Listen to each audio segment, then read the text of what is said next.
Perhatikan kipas mati, sekarang kipas saya nyalakan.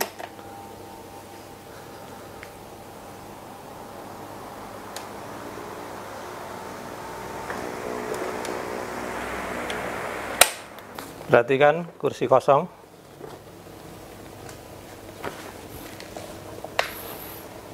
Perhatikan posisi awal dan posisi akhir saya. Perhatikan saya taruh beban, pompa, kompresor. Perhatikan posisi awal saya dan posisi akhir.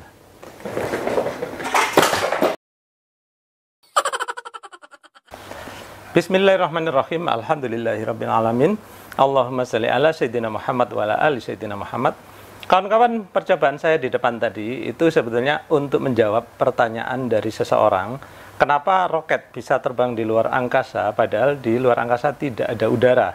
Nah, dia bahkan sampai akhirnya tidak mempercayai bahwa ada satelit di luar angkasa, karena menurut dia nggak ada udara kok, bagaimana bisa terbang. Padahal pesawat kan butuh udara untuk terbang. Nah, disitulah tadi saya melakukan dua percobaan ya. Percobaan pertama tadi saya menggunakan kipas angin ya, kawan. Perhatikan tadi apa yang saya lakukan. Saya meletakkan kipas angin di atas skateboard ya. Oke, kipas anginnya seperti ini. Nah, kipas angin ini tadi ya, kawan, dia itu berputar sehingga membuat udara itu yang dari belakangnya dia tertarik ke arah depan sana ya, terdorong, tertarik dan terdorong. Nah, di sini disebut namanya itu gaya aksi reaksi ya. Akibat dia memberikan aksi kepada udara, maka dia mendapatkan reaksi ya, dia mendapatkan dorongan ke sana sehingga tadi dia berjalan ya. Akhirnya saya stop pakai kaki kan agar tidak meluncur terus gitu. Nah, di sini barang ini ya kawan, dia memakai udara sebagai bahan untuk mendorong dia bergerak. Nah, ini prinsip ini dipakai untuk penerbangan pesawat-pesawat komersial maupun pesawat-pesawat yang ada di atmosfer kita. Pesawat itu ada yang memakai propeller ya kawan, kipas mirip seperti ini. Ya, propeller ini ya seperti ini tadi, dia mengipaskan kipasnya berputar ya sehingga dia mendorong udara ke arah sana. Nah, sebagai hasilnya maka pesawat terdorong ke arah sebaliknya ya, ke arah depan. Nah, kemudian ada pesawat jenis lain lagi ya. Dia itu tidak menggunakan propeller, namun dia menggunakan mesin jet ya. Nah, mesin jet ini sebetulnya masih ada kemiripan dengan propeller ya. Namun dia itu nggak hanya kitiran, nggak hanya kipas yang berputar ya kawan. Di dalam itu juga ada pembakaran segala macam sehingga kemudian dia menciptakan dorongan yang lebih kencang ya. Nah, kalau kalian tertarik membahas tentang jet ini, maka silakan kalian cari di YouTube, banyak sekali yang menjelaskan cara kerja mesin jet. Namun jet ini tetap dia membutuhkan udara ya, makanya dia ada berlubang di depannya ya. Dan malah ada cerita katanya sering menghisap burung ya kawan, karena dia di sini ini memang menghisap udara dalam jumlah besar kemudian didorong ke belakang ya. Nah, di sini prosesnya memang sangat rumit karena dia ada pembakaran, ada turbin segala macam sehingga hasilnya memang kemudian dorongannya menjadi sangat besar ya kawan. Sehingga pesawat jenis yang memakai jet ini dia terbangnya itu lebih kencang dibandingkan pesawat yang jenis propeller. Nah, dua pesawat ini ya kawan, ini dan ini itu menggunakan udara sebagai media pendorongnya dia ya. Sama dengan ini tadi percobaan saya yang pertama menggunakan kipas angin. Dengan adanya udara yang terdorong ke arah sana, maka ini tadi kipas saya terdorong ke arah sebaliknya. Sama dengan ini ya, dia mendorong udara ke sana, dia terdorong ke arah sana. Jadi jelas ya, di sini memang semua ya, ketiga barang ini membutuhkan udara untuk bergerak. Nah, sekarang bagaimana cara kerja roket ya. Nah, di percobaan saya yang kedua tadi ya, saya tuh duduk di atas skateboard ya, kemudian kaki saya itu menendang kursi ya. Nah, kursi saya juga memiliki roda. Nah, ketika saya tendang das sana, saya pun terdorong ya, meskipun yang pertama tadi dorongannya hanya kecil ya. Kenapa dorongannya kecil? Nanti saya jelaskan. Nah, di percobaan berikutnya saya menambahkan beban ya yang lebih berat lagi, sehingga ketika saya dorong das ke arah sana sampai tadi jatuh ya kanan gludak gitu. Ketika saya dorong sana, saya juga terdorong lebih kencang dari yang pertama gitu. Nah, kita bahas dulu apa yang terjadi di sini. Di sini saya tidak melibatkan udara. Ya memang saya bernapas pakai udara, tapi gerakan-gerakan yang ada di sini tadi itu tidak dipengaruhi udara sama sekali. Nah, itu menunjukkan bahwa untuk bergerak itu tidak harus selalu ada udara. Nah, sekarang bagaimana dengan roket, Pak? Roket kan nggak ada kursi yang untuk ditendang gitu ya. Nah, sekarang perhatikan ya kanan.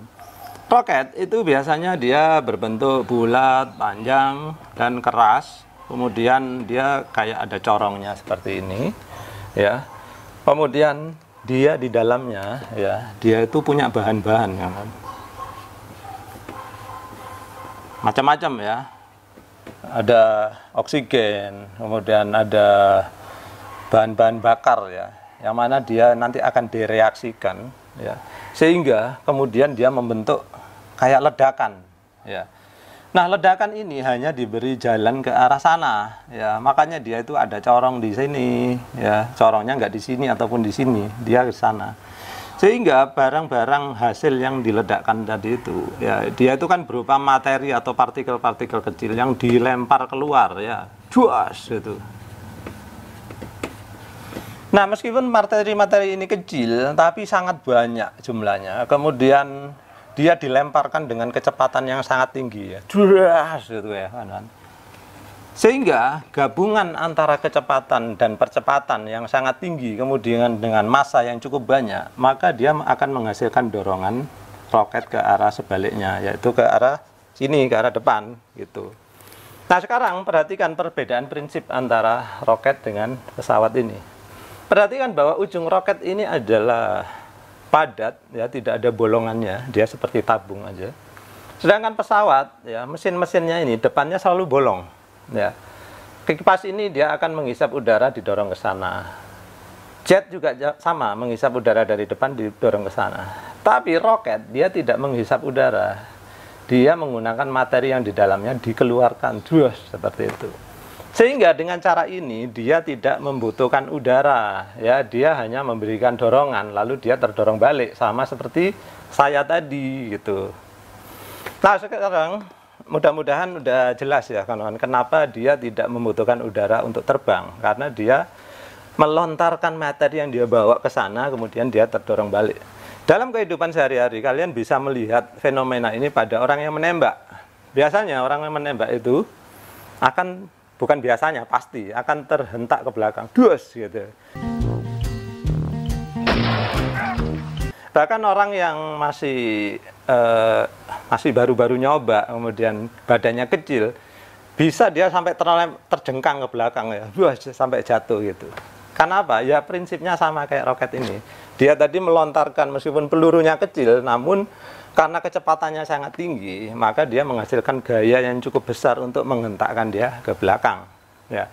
Seandainya orang yang nembak ini, dia duduk di atas atau berdiri di atas skateboard kayak saya tadi, itu kalau kecepatannya cukup besar, ya, tembakannya cukup kencang, pasti dia akan terdorong ke belakang, seperti kipas yang saya peragakan tadi.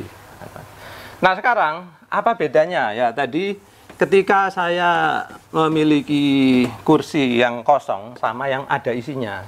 Perhatikan ya kawan-kawan, ketika tadi kursi ini kosong, ya, ketika kursi ini tadi kosong, massanya, ya, saya kalau ngomong massa itu bahasa awamnya berat ya. Massanya ini paling ya hanya sekitar, ya, anggaplah 7 kg ya, kursi ini tadi. Kemudian badan saya sama skateboard ini ya sekitar anggaplah 70 kg. Makanya pada percobaan pertama, karena saya jauh lebih berat ya kan, saya itu hanya bergeser mungkin ya sekitar 20 cm. Sedangkan kursi ini bergesernya ya, mungkin sampai 2 meter gitu ya. Nah, karena apa? Dia itu lebih ringan ya, sehingga dia terlontarnya lebih jauh. Kenapa begitu? Nah, kalian ingat ya, prinsipnya dulu itu aksi sama dengan reaksi, ya. Gaya ke arah sana kita anggap F1 ya, force itu gaya ya, karena disingkat F. F1 ke arah sana sama dengan F2 ke arah sana. Nah, rumusnya F itu adalah massa kali percepatan. Ini juga sama, massa kali percepatan. M1 kali A1 sama dengan M2 kali A2. Nah, kalau di sini ya, misalkan saya tadi 70 masanya, ya 70, kemudian di sini masanya hanya 7, maka agar persamaan ini menjadi benar ya, maka saya harus mengalihkan di sini dengan 10. Kemudian di sini dengan 1. Sehingga hasilnya sama ya, 70 sama dengan 70. Maka di sini F1 dan F2 menjadi benar, 70 sama dengan 70. Nah, perhatikan bahwa percepatan saya A1 itu 1/10 dibandingkan dengan A2 ya. Jadi makanya ini tadi meluncur jauh lebih jauh gitu. Sedangkan saya hanya meluncur sedikit. Nah, sekarang apa yang terjadi ketika saya meletakkan beban tambahan di sini ya, kawan. Nah, untuk mempermudah perhitungan ya, saya anggap aja badan saya bersama skateboard tadi 60 kg. Kemudian kursi dengan tambahan berat anggaplah kemudian menjadi 15 kg. Maka yang terjadi tetap ya, kawan. Maka di sini F1 akan sama dengan F2 ya. Perhatikan bahwa tadi rumusnya kan M1 kali A1 sama dengan M2 kali A2. Ketika M1 sama dengan 60, kemudian M2 sama dengan 15, maka untuk menghasilkan hasil yang seimbang di kiri dan kanan, maka di sini akan saya kalikan 1, di sini akan saya kalikan 4.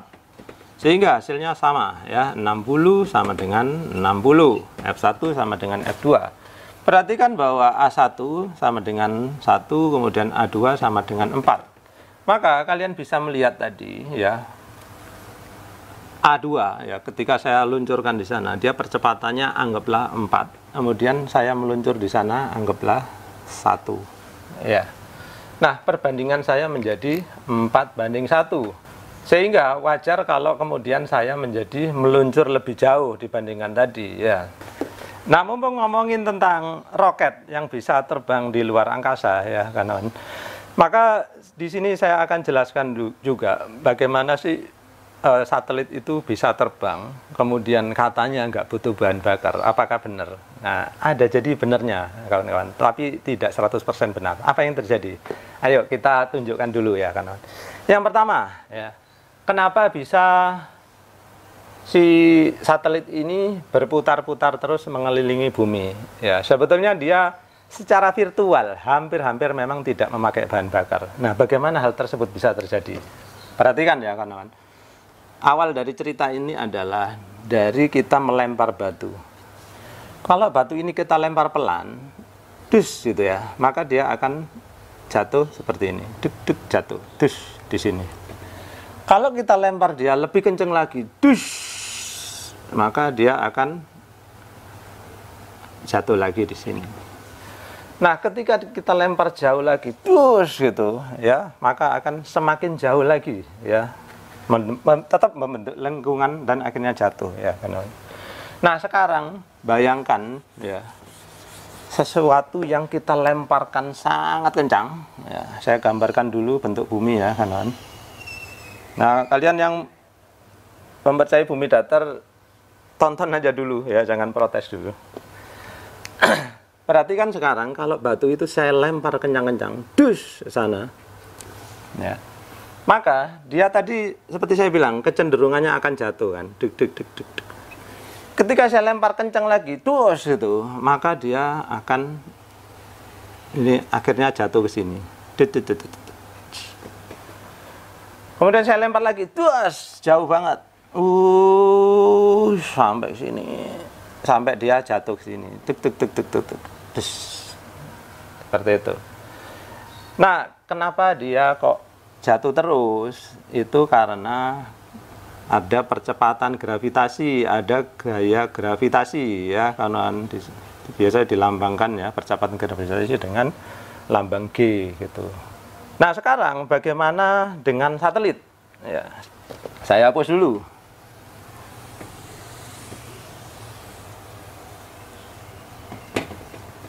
Satelit itu ya kawan, dia dilemparkan sangat kencang, dus gitu, sehingga dia itu nggak hanya satu putaran bumi, dia itu sampai berkeliling terus.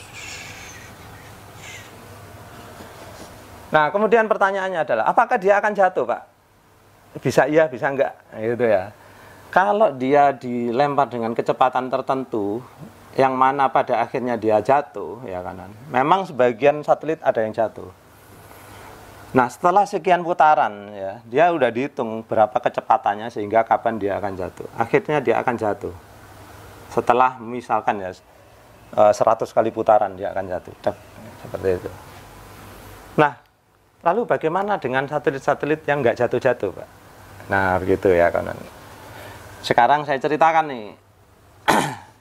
Seperti tadi saya bilang, pada saatnya satelit akan jatuh. Dan itulah yang terjadi pada satelit yang terbesar ya, yaitu pesawat ISS ya, kan, atau International Space Station. Pesawat ISS ya, bentuknya memang agak aneh ya, kotak-kotak gini aja. Nanti ini pun banyak pertanyaan, kenapa kok bentuknya jelek gini, Pak? Oh, enggak kayak pesawat beneran. Pesawat ISS ini ya, kawan, dia itu saking cepatnya, maka dia berputar terus sampai dia kalau nggak salah ya, tiap hari itu berputar memutari bumi itu sampai 3 kali atau berapa ya. Kalian yang lebih tahu tulis di kolom komentar. Yang jelas dia berkali-kali memutari bumi setiap hari. Nah, saking cepatnya dia, makanya dia itu nggak jatuh-jatuh. Seperti ini tadi yang saya ceritakan. Kecepatannya itu kalau nggak salah 27.000 km per jam. Cepet banget gitu ya. Nah, saking cepatnya dia itu nggak jatuh-jatuh, tapi ternyata dia itu pelan-pelan akan jatuh juga, kawan. Makanya setiap berapa hari sekali dia itu akan menyalakan roketnya. Ingat tadi roket ya, bukan baling-baling. Ketika dia sudah mencapai ketinggian di sini ya, tadinya itu ketinggian orbitnya itu kalau nggak salah 400 km ya, ketinggiannya dari permukaan bumi ya. Nah, ketika dia udah makin turun, anggaplah menjadi 380 km ya. Maka ISS ini ketika posisinya di ketinggian ini, dia mulai menyalakan roketnya. Jus gitu ya. Ketika dia menyalakan roketnya, maka dia kembali ke ketinggian 400 lagi. Nggak jadi jatuh lagi, muter lagi kayak gitu ya. Nah, Pak, kalau kecepatannya berkurang bagaimana? Ya sama, dia itu punya roket di beberapa arah ya. Dia bisa nambahkan roket untuk kecepatan dia ke arah sana, atau untuk memperlambat ya sebelah sini. Nah, seperti itu. Untuk menurunkan ada juga sebelah sini gitu. Nah, kenapa ada yang perlu diturunkan juga ketinggiannya? Jadi sekarang kita ngomongin ini ya, karena satelit secara umum ya. Satelit itu ya, seperti tadi saya bilang, dia itu dilengkapi dengan, ini misalkan bawa antena ya, dilengkapi dengan roket-roket ya. Dia itu bisa ke arah sana, bisa ke arah sana, bisa ke arah sana. Jadi karena dia pergerakannya itu hanya karena lemparan ya, maka dia itu nggak butuh bahan bakar lagi untuk berputar. Tapi bahan bakarnya hanya dipakai untuk ngatur ketinggian atau ke sana, atau nambahin kecepatan gitu. Sekali ditambah kecepatan dia nggak akan pelan lagi. Kenapa? Karena di atas ini atau di luar angkasa nggak ada udara, nggak ada gesekan dengan partikel udara, sehingga sekali dia didorong maka selamanya akan bergerak. Jadi kalau kalian ada astronot ya yang katanya lepas di luar angkasa, atau benda yang dilepas di luar angkasa, begitu didorong sedikit ya, tuk, maka dia akan bergerak selamanya. Karena apa? Tidak ada gesekan dengan udara. Nah sama ya, satelit-satelit pun kayak gitu juga kan. Begitu dia udah dilempar, maka dia akan muter-muter sendiri, tidak perlu bahan bakar. Nah, disitulah jawabannya kenapa dia tidak memerlukan bahan bakar. Nah, kemudian apakah dia tidak benar-benar tidak memerlukan? Masih perlu rupanya untuk ngatur ketinggian, nambah kecepatan atau ngurangin kecepatan gitu.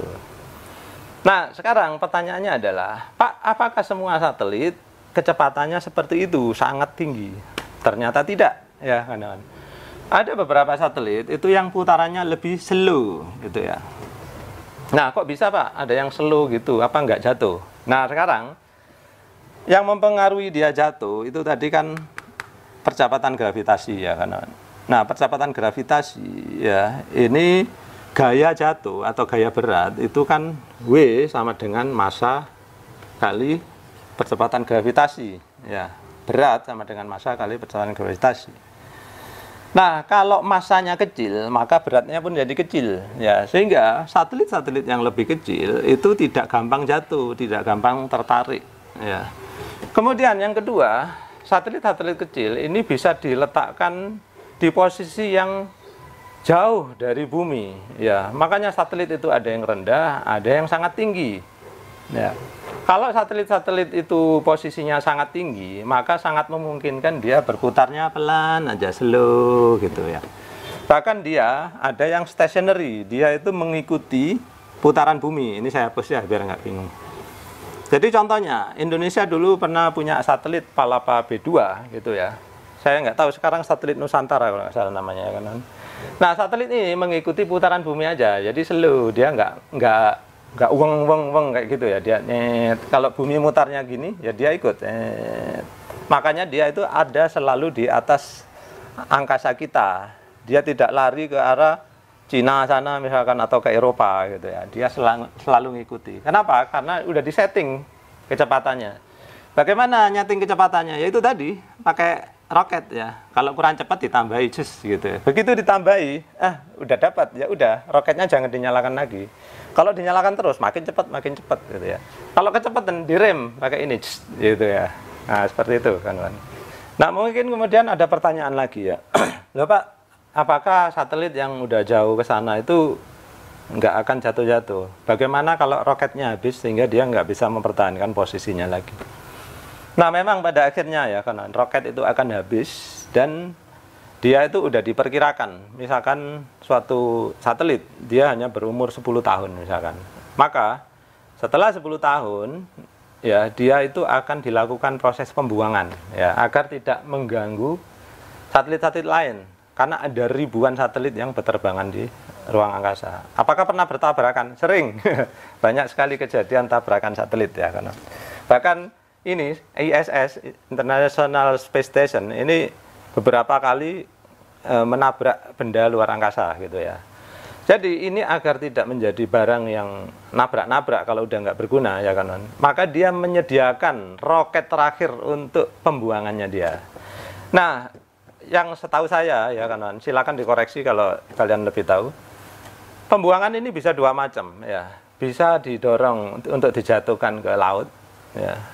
Kadang-kadang nggak nyampe laut itu udah habis terbakar di atmosfer ya, karena atmosfer ini banyak partikel udara yang menggesek sampai terbakar dan habis, sehingga belum nyampe permukaan bumi udah habis. Pilihan berikutnya adalah dilemparkan ke nowhere, kemana nggak jelas gitu ya. Pokoknya roket terakhir disediakan untuk dorong ke arah sini sehingga dia terdorong ke sana. Sekali dia keluar dari pengaruh gravitasi bumi, maka dia akan ke sana nggak jelas kemana-mana ya. Hilang gitu ya. Nah, kemudian pilihan ketiga, kalau saya pernah membacanya ya kawan, itu adalah dia dilemparkan ke orbit sampah gitu ya. Jadi di sini ini kan banyak satelit ya kawan, ada yang di sini, ada yang lebih tinggi lagi, ada yang jauh lagi. Nah, di suatu area ya itu udah perjanjian internasional. Ketika satelit-satelit yang udah nggak berguna lagi, dia itu dilemparkan di ini orbit di sini ya kan. Jadi banyak sekali sampah-sampah di sini yang muter-muter aja. Nah, kemudian para penganut bumi datar itu kadang sering memberikan ejekan gini.